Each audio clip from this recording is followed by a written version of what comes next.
Alhamdulillahirabbil alamin. Wassalatu wassalamu ala asyrafil anbiya'i wal mursalin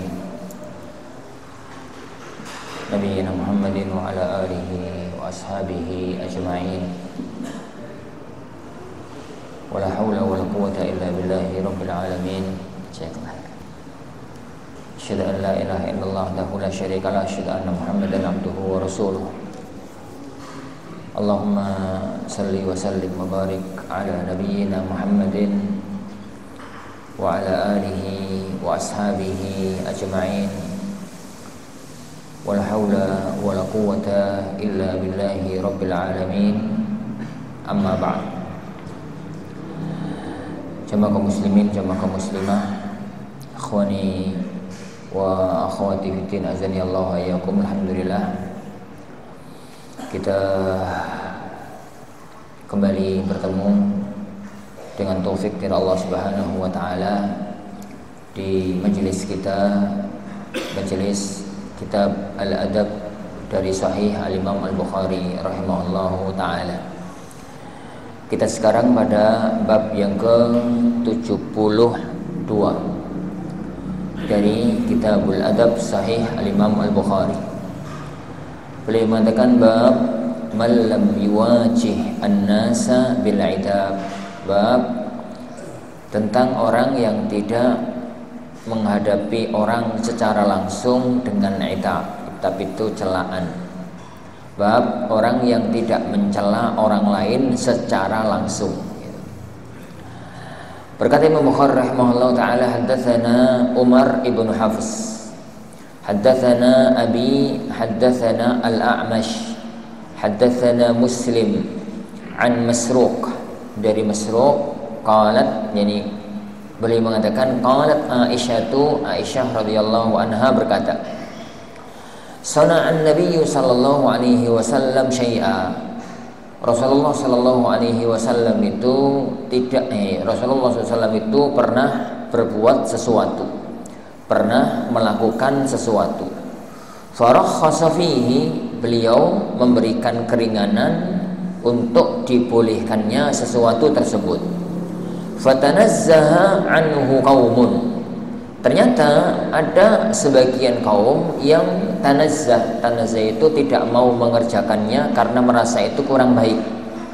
Yani fatanazzaha anhu qaumun, ada orang yang tidak mau melakukannya karena tanazzuhan, merasa itu kurang baik. Fabalagha dzalika an-nabiyya, kejadian itu, sikap mereka itu kedengaran oleh Rasulullah SAW, nyampe beritanya kepada Rasulullah SAW. Fa khataba fa hamidallah, maka beliau itu berkhutbah, fa hamidallah, lalu memuji Allah, summa qala, kemudian beliau mengatakan, ma balu aqwamin yatanazzahuna an syai'i asna'uhu, kenapa ada sekelompok orang yang mereka itu meninggalkan sesuatu karena enggak senang, karena enggak suka, asna'uhu, padahal itu aku kerjakan. Wallahi, maka demi Allah, inni la'alamukum billah, demi Allah aku itu orang yang paling tahu di antara kalian terhadap Allah. Wa asyadduhum lahu khasyatan, dan aku adalah orang yang paling takut di antara kalian kepada Allah. Para jemaah yang dimuliakan Allah Subhanahu wa taala, hadis ini itu jalur ceritanya adalah Rasulullah SAW sebagai seorang manusia, maka beliau itu berbuat sesuatu layaknya manusia-manusia yang lainnya. Ya makan, ya minum, ya menikah, ya kumpul suami istri, ya kerja, ya punya duit, gitulah layaknya manusia. Ya istirahat layaknya manusia. Lah, ada sebagian kaum, ada sebagian sahabat itu yang tatkala melihat bahwasanya Rasulullah SAW itu melakukan sesuatu, mereka itu merasa gitu kok dilakukan ya, kan sebaiknya itu enggak dilakukan. Itu makna tanazzuh. Jadi meninggalkan sesuatu karena menganggap kalau melakukan perbuatan semacam itu tuh kurang baik, kurang serk, kurang baik gitu. Kan meninggalkan sesuatu itu macam-macam. Ada meninggalkan sesuatu itu karena gak seneng. Contoh misalkan, si A disuguhi kopi, terus gak mau diminum. Napa mas? Gak seneng toh? Aku itu gak seneng dengan kopi pahit, misalnya itu berarti meninggalkan sesuatu bukan karena urusan agama, murni karena gak seneng. Ada orang itu gak seneng makan daging, ada orang itu gak mau makan lele, ada orang itu gak mau makan terong, murni karena gak seneng. Ini bukan urusan agama, ini urusan selera, dan ini karep-karepmu, pokoknya gak dikait-kaitkan dengan agama. Tapi jadi ada orang itu yang nggak mau sesuatu dia kait-kaitkan dengan agama. Misalkan disuguhi iwak mujair, misalkan nggak mau makan. Ini nabahi kok nggak mau makan? Gak pantas, Ustaz. Kita itu makhluk Allah. Mujair juga makhluk Allah. Kok kita itu makan makhluk ya Allah? Yuk gak layak cara hukum agama itu gak pantas. Jadi podo-podo makhluk ya Allah kok sombong men kanibal. Jadi itu merasa bahwasanya makan mujair itu kurang baik dari sisi agama. Loh, terus mangan gua apa, Mas? Mangan ya sayur, beras, jagung, gitu-gitu itu. Asli ini gak makhluk hidup dimangan ya ora apa-apa. Makhluk hidup dimangan ya ana dosae. Itu namanya meninggalkan sesuatu tanazzuhan. Meninggalkan sesuatu karena merasa itu kalau dikerjakan itu kurang bagus, kalau ditinggalkan itu lebih bagus dari sisi agama. Apa istilah dukun apa? Bener ya? Membahasakanku ya. Jadi bahasa anak itu, jadi kan ada toh orang itu yang nggak mau ikan, nggak mau daging, nggak mau apa, nggak mau ikan, nggak mau daging, vegetarian kalau istilah kita. Orang vegetarian itu kalau memang murni karena nggak seneng daging, nggak seneng ayam, nggak seneng ikan, monggo-monggo aja, itu urusan jenengan. Tapi kalau dikait-kaitkan dengan agama, merasa bahwasanya itu apa? Kurang bagus. Padahal Rasulullah SAW itu pernah makan ikan, Rasulullah juga pernah makan kambing, Rasulullah juga pernah makan itu namanya yani tanazzaha anhu qaumun. Jadi dulu Rasulullah melakukan sesuatu, lah perbuatan beliau itu dianggap oleh sebagian sahabat itu kurang bagus. Akhirnya mereka meninggalkannya. Mereka itu meninggalkan karena menganggap kalau melakukan perbuatan itu dianggap kurang bagus. Jadi sikapnya sebagian sahabat itu kedengaran oleh Rasulullah SAW. Ada yang menyampaikan kepada beliau Sallallahu Alaihi Wasallam. Bukannya Rasulullah SAW itu muji, apik men wong iku hati-hati. Bukannya begitu. Jadi apik men wong itu, jadi sikapnya itu jadi waspada dalam agama. Bukannya begitu, malah dikritiki, malah diseneni oleh Rasulullah SAW. Tapi gak langsung tunjuk hidup. Yang beliau lakukan itu naik setelah sholat, naik mimbar ya kayak gini, ceramah kayak gini. Beliau ngasih muqaddimah, alhamdulillah, salatu wassalamu ala gitu muqaddimah ya. Kemudian di ceramahnya beliau itu mengatakan, lah iya, wong aku itu loh melakukan sesuatu, ya berarti itu kan halal. Lah kok ternyata ada di antara kita, ada di antara kaum muslimin ini yang nggak mau melakukannya karena merasa itu kurang baik. Aku itu loh orang yang paling tahu terhadap Allah, hukum-hukum Allah. Aku itu loh orang yang paling takut kepada Allah Subhanahu wa ta'ala. Itu makna dari hadis ini. Nah, para jamaah yang dimuliakan Allah Subhanahu wa ta'ala, hadis ini menunjukkan pertama kepada kita bahwasanya agama kita itu agama fitrah. Agama Islam itu agama fitrah, agama yang tidak pernah melanggar kebutuhan dasar manusia. Allah itu tahu bahwasanya kita itu adalah manusia, bukan jin, bukan malaikat. Bukan jin, bukan malaikat, bukan binatang. Makanya Allah Subhanahu wa ta'ala tatkala menciptakan kita sebagai manusia, lalu fitrah manusia itu ya butuh mangan, butuh ngombe, butuh ini, karena ya lapar, karena ya dahaga, karena ya punya syahwat, karena ini. maka kemudian Allah Subhanahu wa taala itu menghalalkan apapun yang dibutuhkan oleh manusia.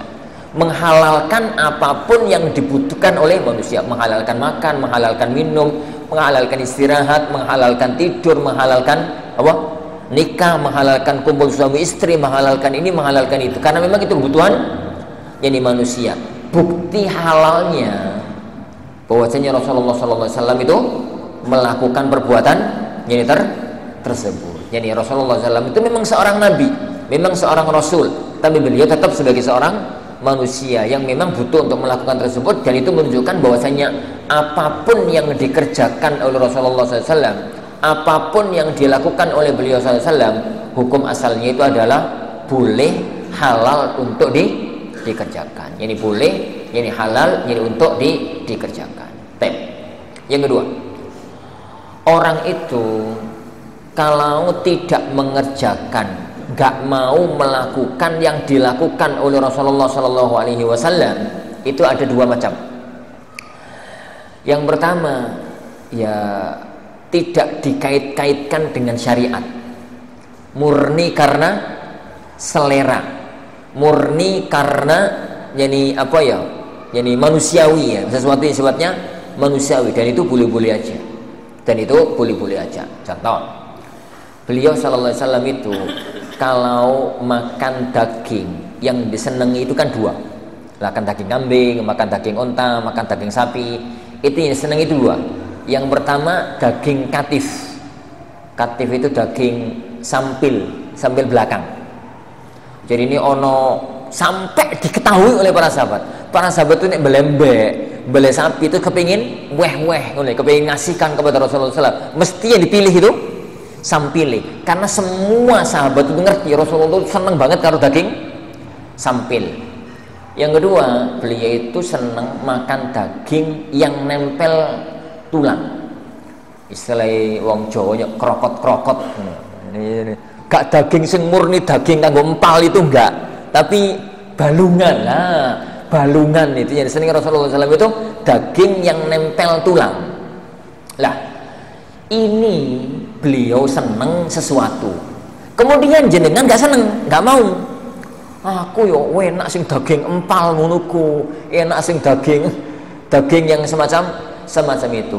Kalau jenengan gak mau melakukan yang dilakukan oleh Rasulullah SAW, murni karena urusan manusiawi, murni karena urusan apa? Selera, gak dikait-kaitkan karo agama, monggo-monggo saja, nggak ada masalah. Karena beliau melakukan itu hanya menunjukkan bahwasanya itu boleh, dan beliau melakukan itu sama sekali bukan itu sebagai tuntutan syariat. Kenapa? Ya karena beliau manusia, mempunyai selera, kita juga mempunyai selera. Ngerti nih? Contoh yang lain, dalam Sahih Bukhari, Muslim dan yang lainnya, beliau sallallahu alaihi wasallam itu kalau makan itu yatatabba ad-dubba. Jadi makanya orang Arab itu gimana Pak? Makanya orang Arab itu pakai nampan. Makanya orang Arab itu pakai nampan. Jadi satu keluarga itu sekali satu nampan makan bareng gitu. Jadi sampai sekarang makanya orang Arab itu kan pakai nampan. Jenengan itu kalau masuk warung di Timur Tengah ya, di Medina, di Mekah gitu, pesen Pak untuk 4 orang gitu. Yang datang apa?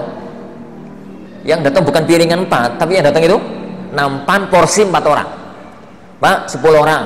Yang datang bukan 10 piring, tapi yang datang itu ini adalah 2 nampan 5 gitu. Mesti begitu. Sampai sekarang itu adatnya bangsa Arab sejak zaman dahulu sampai sekarang. Lah Rasulullah SAW itu kalau waktunya makan, jadi beliau bersama istri, bersama keluarganya gitu ya, waktunya makan lah, ternyata di dalam nampan itu kok ono duba, mesti dijupuk dhisik, entek baru makan yang lainnya. Apa itu duba? Duba itu ada 2 jenis, duba ahlor sama duba asfar. Duba hijau sama duba kuning. Duba hijau itu kenti, sini pakai sayur asam gitu loh. Kenti itu loh, kenti blonceng. Ini duba yang kuning itu yang dipakai kolak waluh. Ini waluh. Jadi loh, di negeri mereka Ustaz, waluh karo kenti datang dari mana? Ini negeri Saudi yang nggak bisa ditanami pertanian itu kan hanya Mekah. Kalau Madinah itu area pertanian, hanya pertanian kota Madinah itu kurma. Kalau Taif itu kondamnya apa?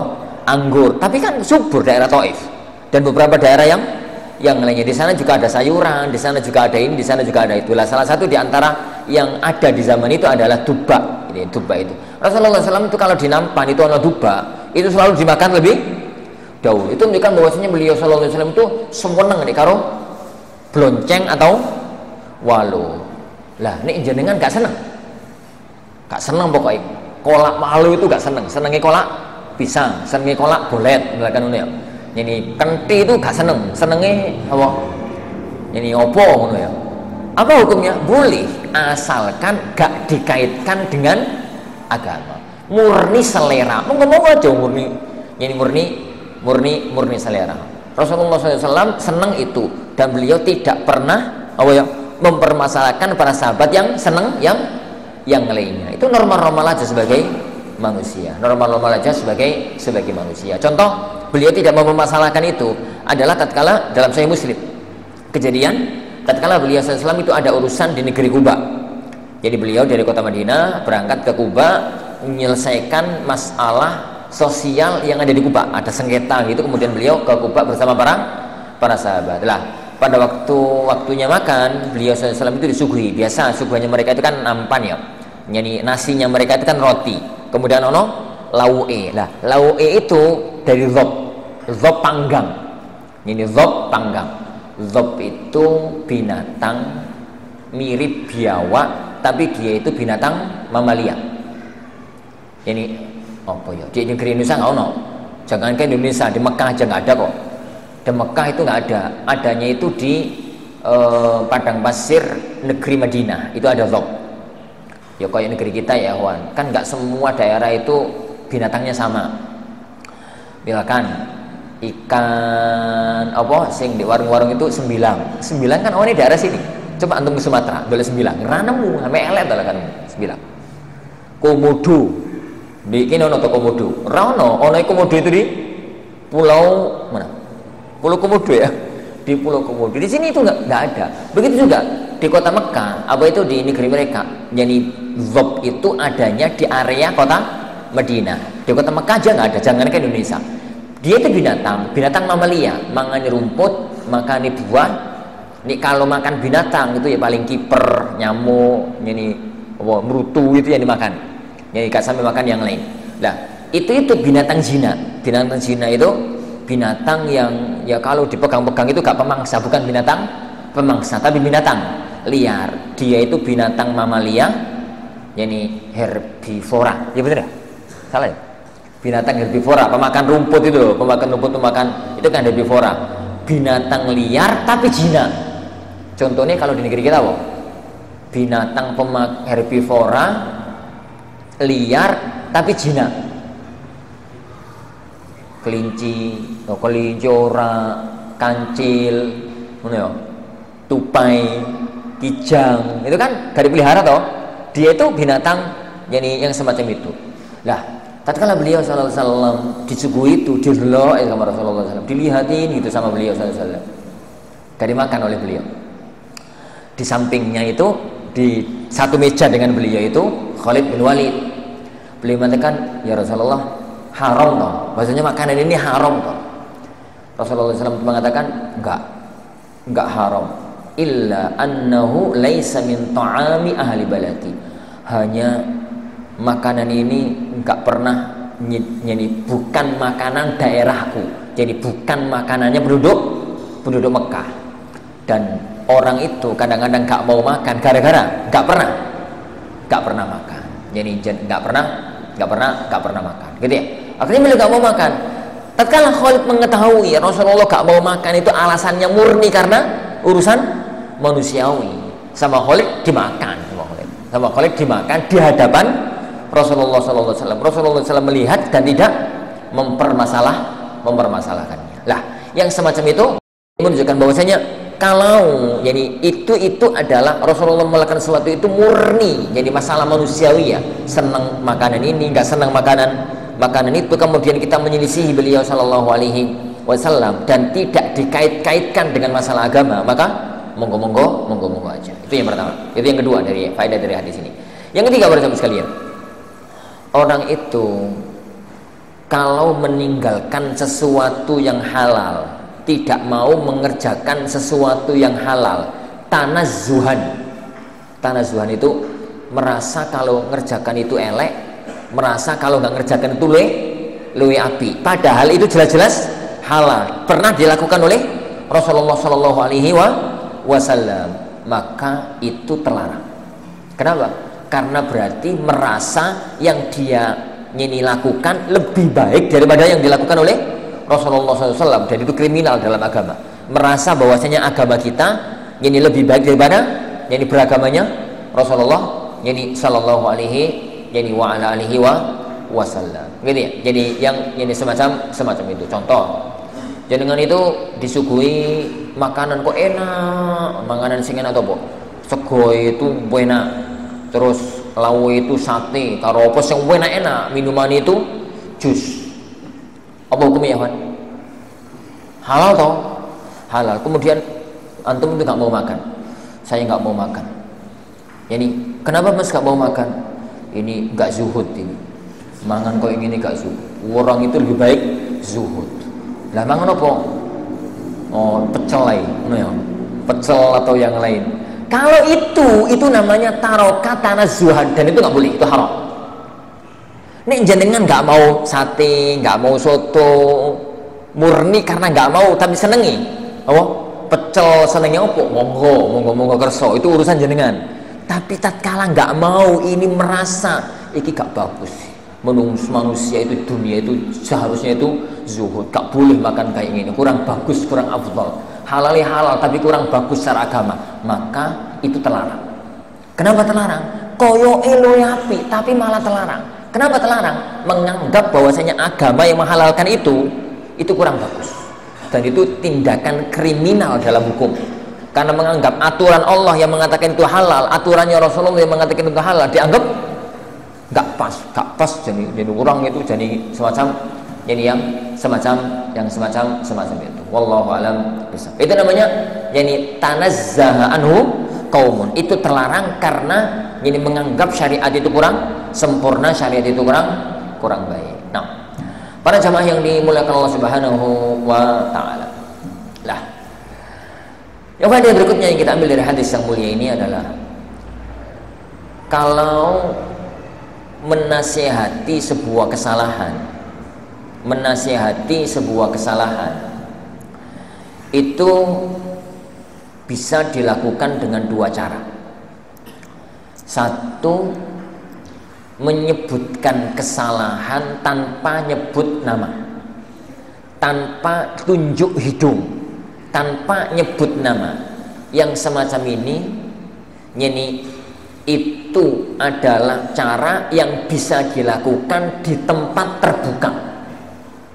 Sebagaimana perbuatannya Rasulullah SAW yang melakukan kesalahan ini itu cuma 1-2 orang, tapi berita itu nyampe kepada Rasulullah SAW. Tatkala beliau ngingkari, tatkala beliau nasihati, bukan orang itu dipanggil oleh Rasulullah, malah naik mimbar ba'da sholat, beliau itu ceramah, didengarkan oleh semua orang. Lalu beliau itu ngomong, kenapa di kalangan umat ini masih ada orang-orang yang mereka itu gak mau melakukan apa yang aku lakukan karena menganggap itu kurang bagus. Aku itu loh yang paling takut kepada Allah, aku itu orang yang paling tahu tentang hukum Allah. Itu yang salah, yang melakukan kesalahan itu 1-2 orang, tapi Rasulullah nasihatinya itu dengan bahasa umum, digunakan, diumumkan atau disampaikan kepada semua orang. Hanya beliau tidak nyebut nama, dan itu boleh. Dan itu boleh. Jadi, kenapa? Kan nggak nyebut nama, nggak nyebut sifat, nggak nyebut ciri, nggak nyebut apa-apa, boleh-boleh aja. Karena yang semacam itu ada 2 faedahnya. Faedah yang pertama, yang dinasihati itu nggak merasa malu, toh nggak disebut namanya. Yang kedua, yang dinasihati itu nggak untuk dia toh, tapi untuk beliau dan untuk semuanya. Jangan sampai kejadian itu nanti merembet kepada yang lainnya.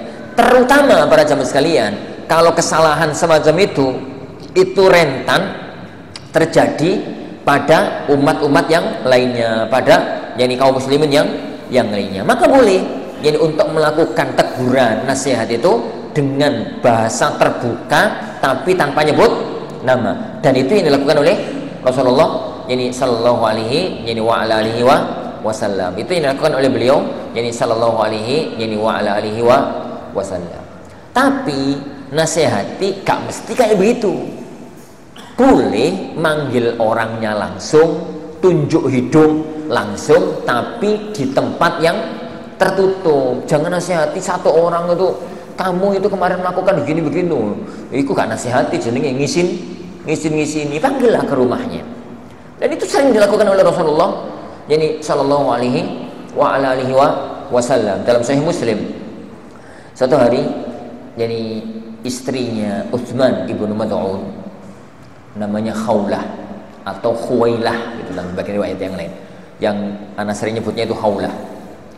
Khawlah ini beliau itu sowan ke rumahnya Rasulullah sallallahu alaihi wasallam, nemui ibunda Aisyah radhiyallahu anha. Jadi sowan ke rumahnya Aisyah. Pada waktu itu ditemui oleh Aisyah di ruang tamu. Khawlah itu ditemui oleh ibunda Aisyah di ruang tamu. Ngobrol gitu ya, ngobrol. Ya antara dua wanita ini ngobrol.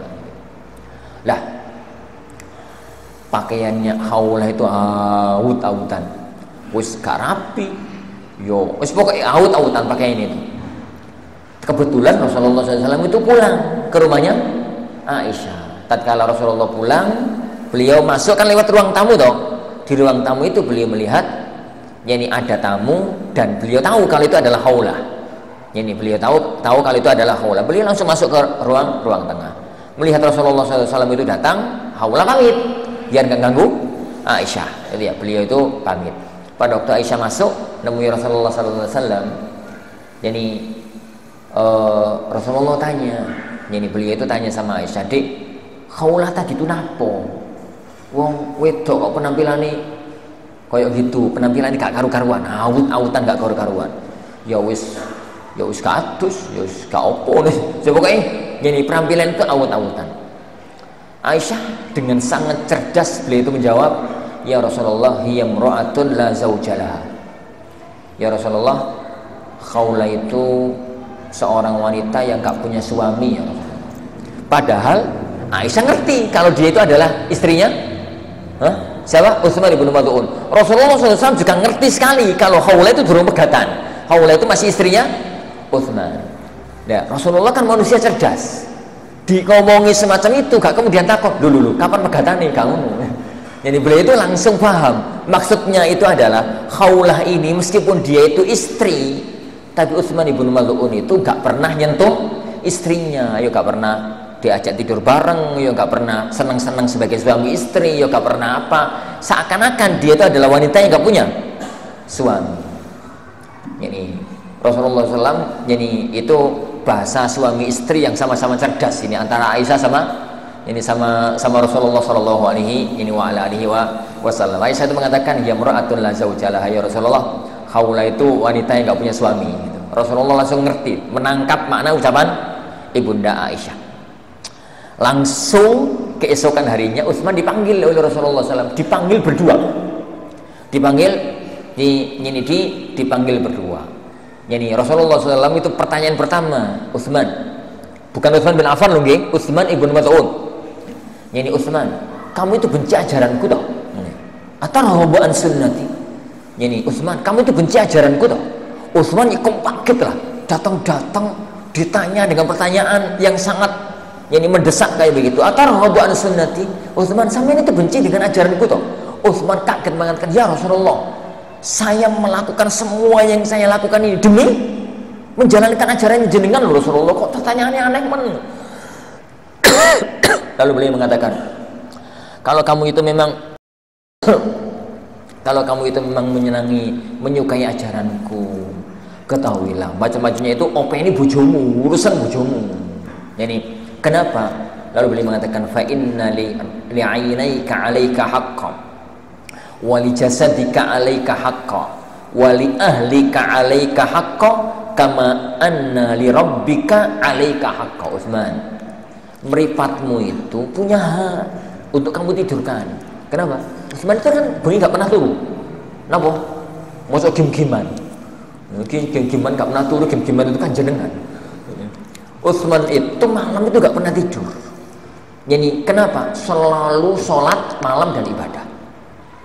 Jadi selalu sholat malam dan ibadah. Kalau tidur sebentar dipikit gitu. Jadi karena sholat. Makanya Rasulullah mengatakan, Utsman, ingat ya, matamu itu punya hak, meripatmu itu punya hak untuk kamu tidurkan. Lah kalau siang, Utsman itu gak pernah makan, selalu puasa. Siang itu selalu puasa. Makanya Rasulullah mengatakan, wali jasadika 'alaika haqqo. Badanmu itu punya hak untuk kamu kasih makan loh, Utsman. Jadi wali ahlika 'alaika haqqo. Istrimu itu punya hak untuk kamu. Oh, kamu apa? Yo, untuk kamu openi, istrimu itu punya hak. Li ahlika 'alaika haqqo. Istri kamu itu punya hak. Ojo ibadah terus. Ini matamu punya hak. Jadi terus badanmu punya hak, istrimu itu punya hak. Kama anna li rabbika 'alaika haqqo. Sebagaimana juga Tuhanmu itu punya hak. Iya, memang kamu itu harus beribadah untuk menunaikan haknya Allah, kewajibanmu kepada Allah. Tapi ingat, jadi menjalankan kewajiban kepada Allah itu nggak mesti meninggalkan kewajiban kepada yang lainnya. Nah, itu Rasulullah negur orang, nasihati orang, tunjuk hidung langsung. Tapi yang semacam itu dilakukan secara tertutup. Lah kok kita tahu, Utsman Dewi cerita, kan akhirnya Utsman Dewi cerita sama orang. Tapi pada waktu peristiwa itu Rasulullah SAW dari atas mimbar, beliau SAW tidak pada waktu ceramah semacam ini. Jadi intinya, kalau nasihati orang itu, yani nasihati orang dan dirasa nasihat ini harus disampaikan yani untuk banyak orang, maka jangan sebut nama. Bahasanya beliau itu selalu mabalu aqwam. Kenapa masih ada orang yang berbuat begini, berbuat begitu. Jadi kenapa kok begitu? Bahasanya itu secara umum semacam ini. Tapi kalau sudah tunjuk orang, nyebut orang, maka nasihatnya secara tertutup. Nasihatnya itu secara jadi tertutup. Kenapa? Karena kalau nasihati orang di tempat yang terbuka, itu seringnya orang malah gak mau dinasihati. Kenapa? Gengsi, malu, isin, dan yang ini semisalnya, dan yang semisalnya lah. Ini yang kemudian dibuat judul Imam Bukhari rahimahullah taala dalam hadis ini. Beliau ngasih judul hadis ini dengan mengatakan bab man lam yuwajih an-nas bil itab. Bab tentang orang yang tidak langsung ngedepi orang, ini tatkala mencela, tatkala menasihati gitu ya, tatkala mencela, tidak langsung ngedepi orang, tapi yang semacam itu. Hal ini para jamaah yang dimulakan Allah Subhanahu wa taala juga jadi beberapa kali kejadian pada zaman Rasulullah ini sallallahu alaihi wa ala alihi wasallam. Suatu hari ada 3 orang sahabat. Jadi beliau bertiga itu masya Allah kepingin banget itu napak tilas melakukan apapun yang dilakukan oleh Rasulullah sallallahu alaihi wasallam. Perbuatannya beliau sallallahu alaihi wasallam kalau di luar rumah mereka tahu bagaimana beliau sholatnya, bagaimana kalau di masjid, bagaimana kalau di luar rumah, bagaimana kalau pas jihad, bagaimana kalau pas kumpul dengan orang banyak. Itu 3 orang ini tahu persis bagaimana kondisinya beliau sallam, dan mereka mengerjakannya. Tapi yang dikerjakan Rasulullah di dalam rumah, kalau sudah masuk rumah kan nggak ada orang tahu loh. Jadi nggak ada yang orang tahu apa yang dilakukan oleh Rasulullah SAW di dalam rumah. Dan kalau Rasulullah dalam rumah kan nggak pernah masang status, itu selfie itu status. Kalau saiki jero omah arepe sahur punya status, alhamdulillah sedang sahur. Karepe piye bocah-bocah itu. Ini arepe opo tengah malam gitu. Jadi jam-jam 3:30 atau jam 4 punya status, alhamdulillah sudah selesai sholat malam. Karepmu itu lho opo to Mas? Engko sholat malam udah status. Jadi mereka itu tidak pernah tahu perbuatannya Rasulullah SAW itu di dalam rumah. Mereka itu kepingin untuk tahu bagaimana ibadahnya Rasulullah di dalam rumah. Satu-satunya cara bertanya kepada siapa? Bertanya kepada istri-istrinya beliau sallallahu alaihi wasallam. Bayangan mereka kalau Rasulullah, bayangannya Rasulullah itu kan seorang rasul ya, seorang nabi, seorang rasul. Bayangannya itu di dalam rumah paling sholat, zikir, ratau turu, itu bayangannya mereka itu semacam itu. Kemudian mereka datang, yang didatangi itu Aisyah. Lalu Aisyah mengatakan Rasulullah SAW kalau dalam rumah itu karena Rasulullah SAW fi amali ahli baitihi. Kalau Rasulullah dalam rumah itu yani membantu pekerjaan istrinya, ngurusi bojone membantu pekerjaan istrinya, nyuci piring, opo zaman Rasulullah orang piring nyuci nampan, opo ngresi-ngresi oma, layaknya rumah lah, ngobrol gitu ya. Yani Aisyah itu jadi pernah menceritakan obrolannya beliau dengan Rasulullah itu gak pati penting ya, ngobrol ngalung ngidul ngitan ngulon, jadi ngobrol ngalung ngidul ngitan ngulon gitu. Ya Rasulullah kalau dalam rumah itu kayak beliau itu kalau di luar rumah kepala negara, beliau itu kalau di luar rumah nabi, kepala negara, panglima tertinggi militer, sekaligus jadi menteri keuangan, sekaligus jadi pemegang Baitul Mal. Kalau di luar rumah, begitu masuk rumah semua status sosial itu hilang, ganti menjadi apa? Ganti menjadi suami. Jadi ganti menjadi suami. Kalau jadi rumah kan ganti menjadi suami. Gantilah, ganti urusannya. Anak kalau di luar rumah jadi pimpinan pesantren. Kalau masuk rumah ganti dari bapak yang dulang, nyawi, yang ini, yang ngono, ganti jadi suami. Kalau sudah masuk ke dalam rumah. Lah Aisyah itu mengatakan, karena Rasulullah itu kalau di dalam rumah itu karena fi amali ahli baitihi, ngurusi pekerjaan istrinya, tidur, mangan, poso, tidur, sholat, ngurusi pekerjaan rumah tangga. 3 sahabat ini kemudian nyeletuk, loh kok ternyata ngono, saya pelek kok ngono. Karena bayangannya mereka itu beliau itu ibadah terus, gak pernah makan dan macam-macamnya ya.